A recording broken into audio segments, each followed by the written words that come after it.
Hello everyone, welcome to Lukman IS. Today we are going to have the Hindu analysis of 26th August 2020. So let us see which are the important articles in today's newspaper and take input for our examination. So these are the articles, let us see them one by one. First article on page number 6, the marginalization of justice in public discourse.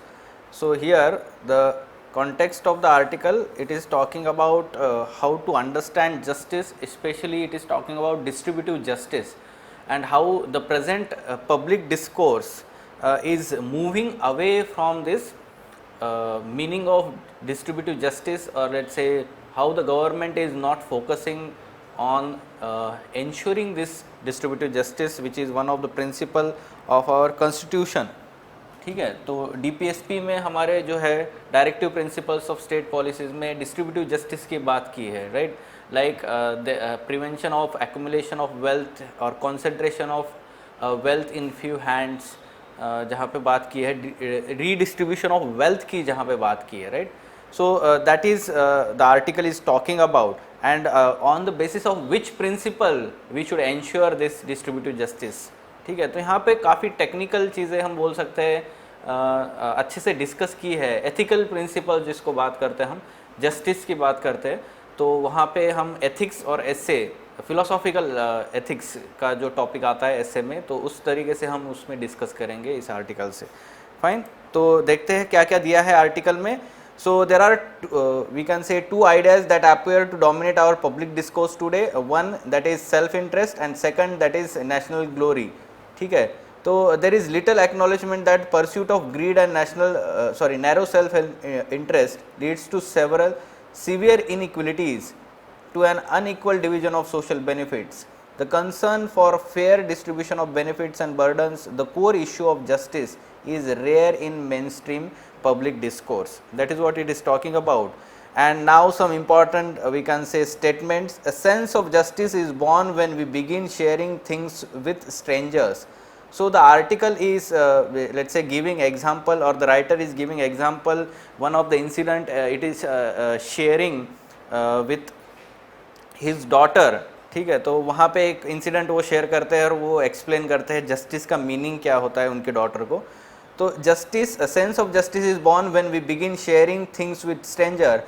Justice acquires value in societies with moderate scarcity, where people are forced to deal with those who they don't love, यानी कि ये strangers की बात कर रहे हैं. It presupposes a moral psychology in which humans are neither wholly selfish nor entirely benevolent. तो ये एक जस्टिस का प्रीमाइसिस है, वैल्यू का. हम सोसाइटी में बोलते हैं कि जो एक्सट्रीम स्केर्स रिसोर्स होते हैं जो सोसाइटी में, वहाँ पे भी जस्टिस बहुत मुश्किल है, या फिर जहाँ पे बहुत सारे रिसोर्सेस है वहाँ जस्टिस की बात ही नहीं होती है, right, because everyone can accumulate any amount of wealth, तो वहाँ पे जस्टिस की बात नहीं होती है, राइट. सो जहाँ पे मॉडरेट स्कैरसिटी होती है उसी सोसाइटी में जस्टिस की बात होती है. And we can say that it is talking about to deal with those who we don't love, यानी कि स्ट्रेंजर्स की बात कर रहे हैं, right. So justice is a necessary social virtue and has a great moral value. So ये actually ethics इसी तरीके से आता है कि सोशल वर्च्यू है जस्टिस. ठीक है, जब हम इंडिविजुअल की बात करते हैं तो वहाँ पे हम बोलते हैं कि जस्टिस नहीं आता है. Rather when we interact with the societal members और societal sections of society, and then comes the issue of justice here. The basic idea of justice is that each person gets what is properly due to him or her, that the benefits and burdens of the society be distributed in a manner that gives each person his or her due. यही एक sense of justice हम बोलते हैं कि जो उसको मिलना चाहिए था वो मिलना नहीं मिला, तभी तो हम बोलते हैं ना कि इनजस्टिस हुआ है. ठीक है, so what is due to her और him should be given to them, तो ये होना चाहिए, तभी वो जस्टिस हम बोलते हैं. ठीक है, there are two important notions of justice. One is hierarchical and दूसरा जो है उसमें इगैलिटेरियन जस्टिस है. तो हायरार्कियल में क्या होता है देखते हैं कि from time to time this hierarchical justice has been let's say challenge by various we can say movements. जैसे कि हम देखते हैं भक्ति मूवमेंट है, या फिर दूसरे भी जहाँ पे बात करते हैं, जहाँ पे बुद्धा, गौतम बुद्धा की बात करते हैं। तो ये हायरार्किकल जस्टिस मतलब क्या है कि सोसाइटी में हम देखते हैं कि there are caste hierarchies and those born in high caste are entitled to a much greater share of wealth, power and cultural status and knowledge. Conversely, those born in lower caste get whatever is their proper due, that is very, very little and sometimes nothing. So ये एक हम बोलते हैं कि hierarchical justice है और ये सालों से चला आ रहा है, सेंचुरीज से चला आ रहा है, राइट? जो बोलते हैं कि सोशल एस्पेक्ट से, और इसको चैलेंज किया गया है फ्रॉम टाइम टू टाइम। जैसे हम बोलते हैं कि भक्ति मूवमेंट है, या फिर एंशिएंट टाइम्स में जो है जो जैनिज़्म और बुद्धिज़्म जो आया against the we can say Brahmanical जो सोसाइटी था, या हम बोलते हैं ब्राह्मणिज्म जो था, तो हम बोल सकते हैं कि ये हायरार्किकल जस्टिस की बात कर रहे हैं। हाउएवर इगलिटरियन क्या होता है देखते हैं कि all have an equal original capacity of endowing the world with meaning and value because of which they possess moral worth and dignity. If so, we need a different conception of justice, of sharing and distributing, of giving people their due that is consistent with equal dignity. In societies still infested with the let's say live hierarchies, जैसे हम India की भी बात करते हैं, people must first struggle for recognition as equals for what might be called as basic social justice, and then they must decide how to share all social benefits and burdens among the equal persons, the essence of egalitarian distributive justice. तो यहाँ पे बात क्या हो रही है कि पहले जो है सारे लोगों को इक्वल होने की बात है, ठीक है? तो इक्वल होने की बात जब होती है तो पहले हम बोलते हैं कि बेसिक सोशल जस्टिस। अब यहाँ पे क्या होता है कि समझो रिजिड कास्ट हायरार्कीज है तो सोसाइटी में, तो पहले क्या किया जाएगा, सारे कास्ट को जो लोग हैं वहाँ पे इक्वल लाइनिंग पे लाने की बात करें।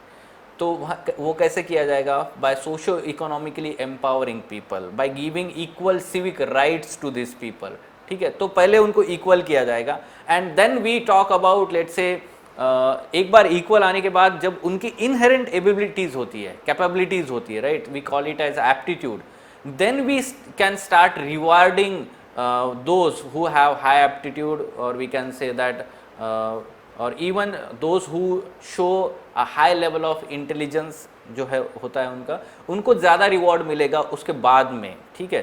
तो ये कंसेप्ट यहाँ पे इगलिटरियन डिस्ट्रीब्यूटिव जस्टिस का होता है, ठीक है? So what is due to persons of equal moral worth is decided by two aspects, one is needs and second is deserts. Okay, so both principles are explained here. For the first need based principle, it is talking about,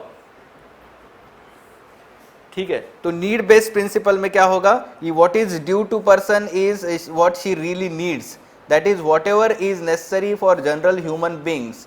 तो ये क्या होता है कि अपने जो basic needs होते हैं वो सबको मिलने चाहिए, ऐसा उन्होंने बोला है. That is need based principles. Okay, and second it is principle of desert, for which what is due to a person is what she deserves, determined not by birth or tradition but by person's own qualities, for instance natural talent or productive efforts. In short, though we start as equal, those who are talented or work hard should be rewarded with more benefits and less burden. ये हम आगे की बात कर रहे हैं जब equal होने के बाद. So most reasonable economic conceptions of justice try to find the balance between need and desert. They try to ensure distribution of goods and abilities that satisfy one's needs, and a fair distribution of social burdens and sacrifices required for fulfilling them. After this, rewards are permissible to those by the virtue of their natural gifts, social learning and personal efforts deserve more. ठीक है, तो ये actually justice की बात हो रही है, specially distributive justice. So such kind of question can be asked in essay paper, sorry ethics paper specially, और एसे में आपको जहाँ पे जस्टिस की बात होती है वहाँ पे आप ये आर्गूमेंट्स रख सकते हैं. Fine, very good article, you should take inputs from this.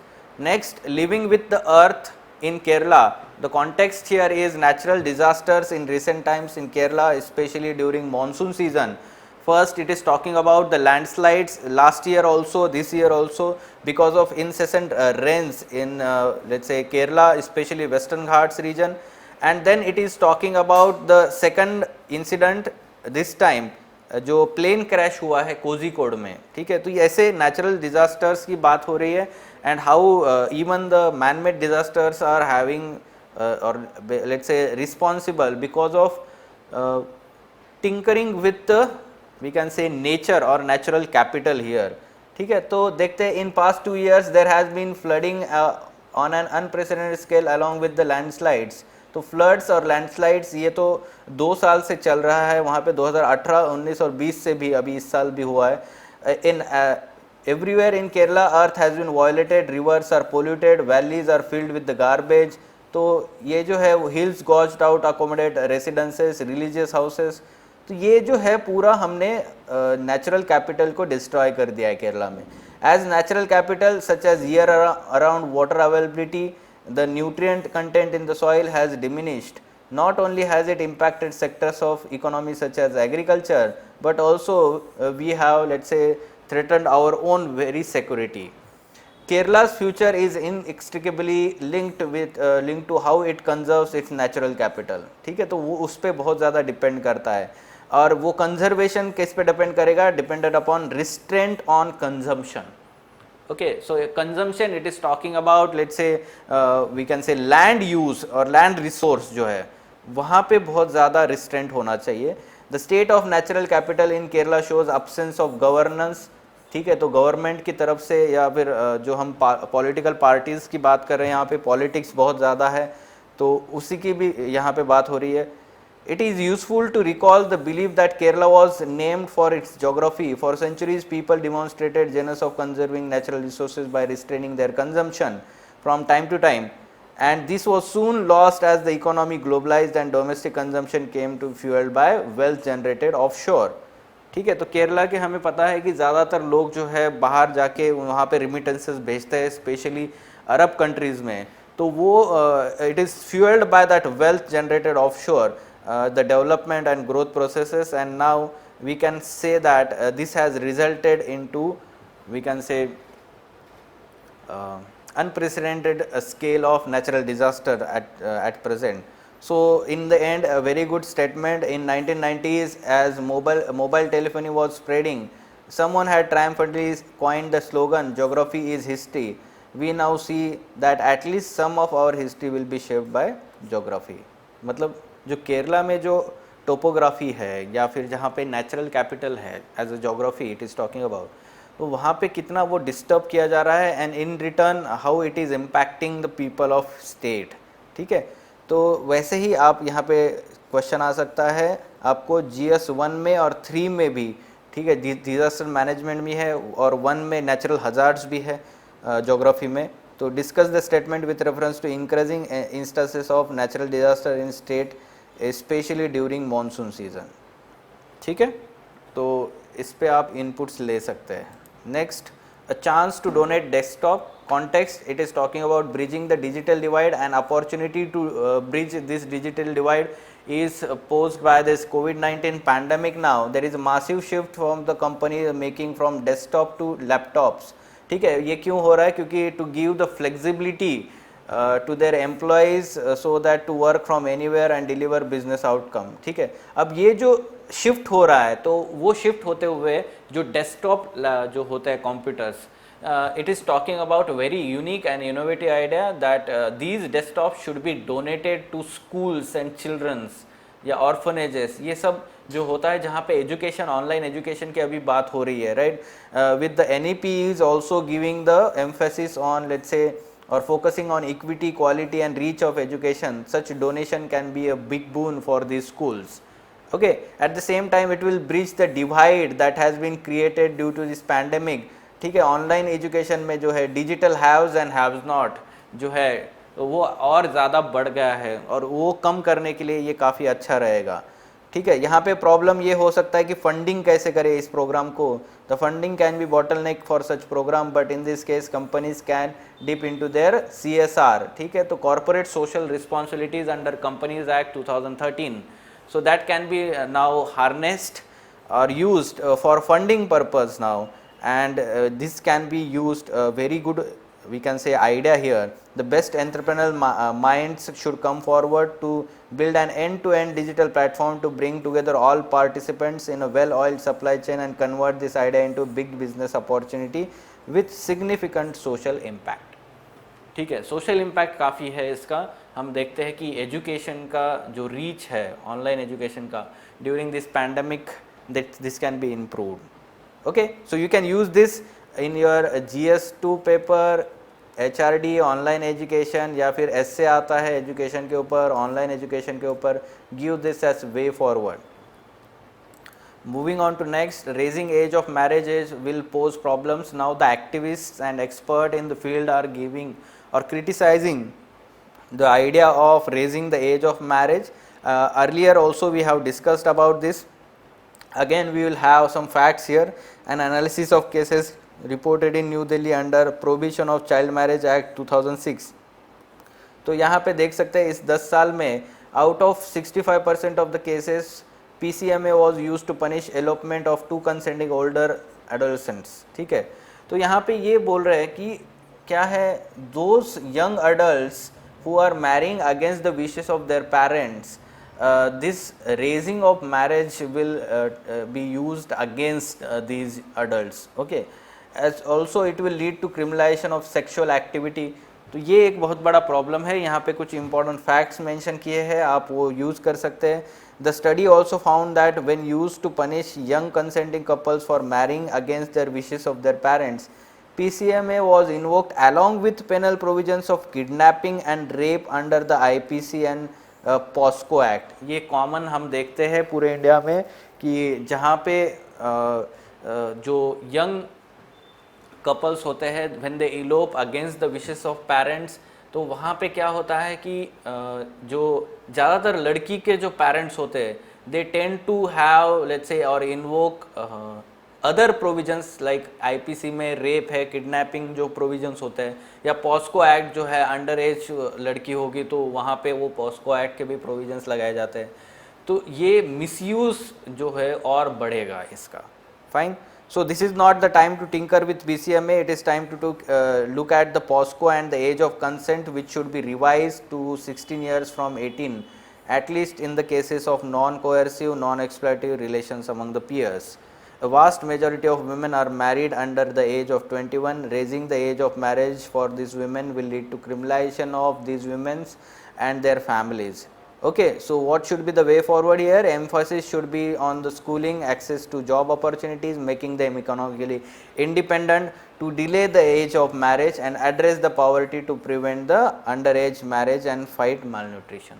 तो फोकस क्या होना चाहिए कि human resource development, that is access to schooling should be improved, making them economically independent by availing them let's say job opportunities and reducing the poverty to prevent this such kind of under age marriage and fight malnutrition. Fine. तो ये हम बोल सकते हैं कि approach ऐसे होना चाहिए rather than raising the age of marriage. तो इसके कुछ एडवांटेजेस है, डिसएडवांटेजेस है. तो आपको डिसएडवांटेजेस या हम बोल सकते हैं लिमिटेशंस में ये बोल सकते हैं आप. Fine. Arunachal to seek 6th schedule status, some important aspect we have also already discussed this topic जो repeat हो रहा है अभी. फिर भी हम कुछ important topics inputs देखते हैं इसमें, जैसे ILP की बात की है. So Arunachal Pradesh government has decided to appeal the central government to bring the state under the purview of 6th schedule of the constitution. At present it is under the 5th schedule. ठीक है. और 6th schedule में कौन से 4 states की हमने बात की थी? Assam, Meghalaya, Tripura and Mizoram.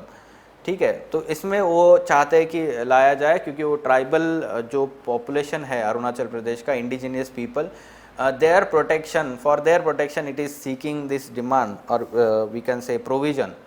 ILP, Inner Line Permit in Arunachal Pradesh, warranted by Bengal Eastern Frontier Regulation Act 1873, is an official travel document issued by the state government concerned to let in Indian citizen into the protected areas for limited period.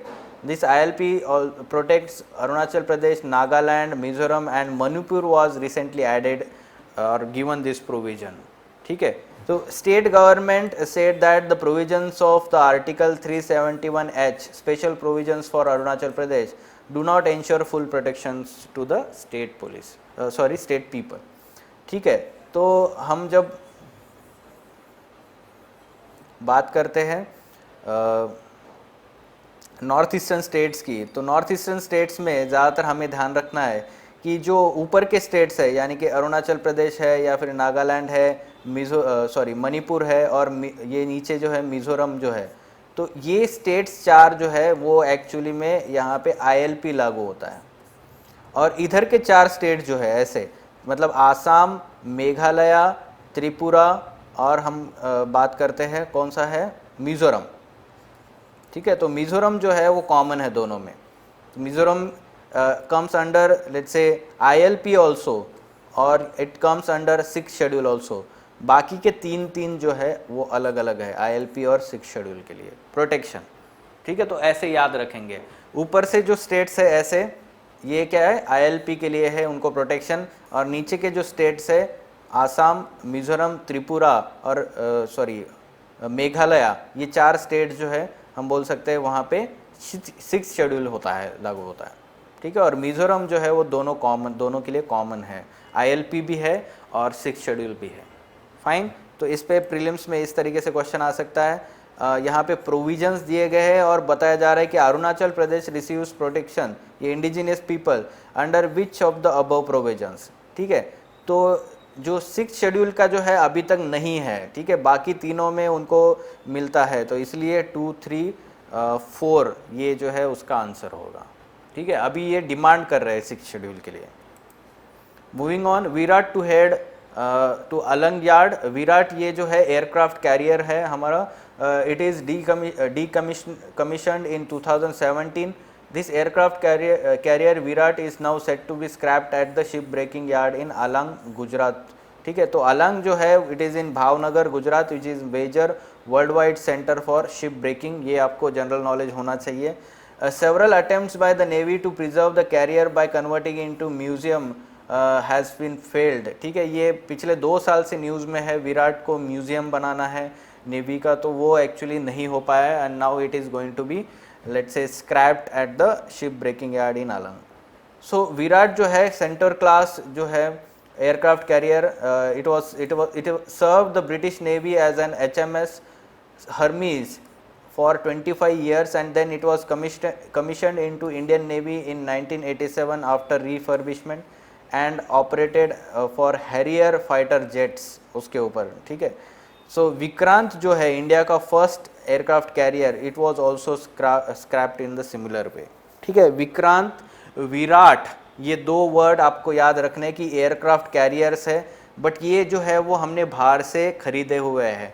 अभी recently जो news में रहता है Vikramaditya, now this will be indigenously developed.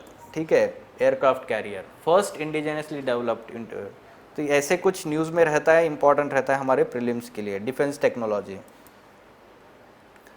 Which of the following place in India is famous for ship breaking industry, पता होना चाहिए। अलंग, ऐसे आपको जनरल स्टडीज़ से हम क्वेश्चन पूछ सकते हैं, UPSC प्रीलिम्स में आ सकता है ऐसे।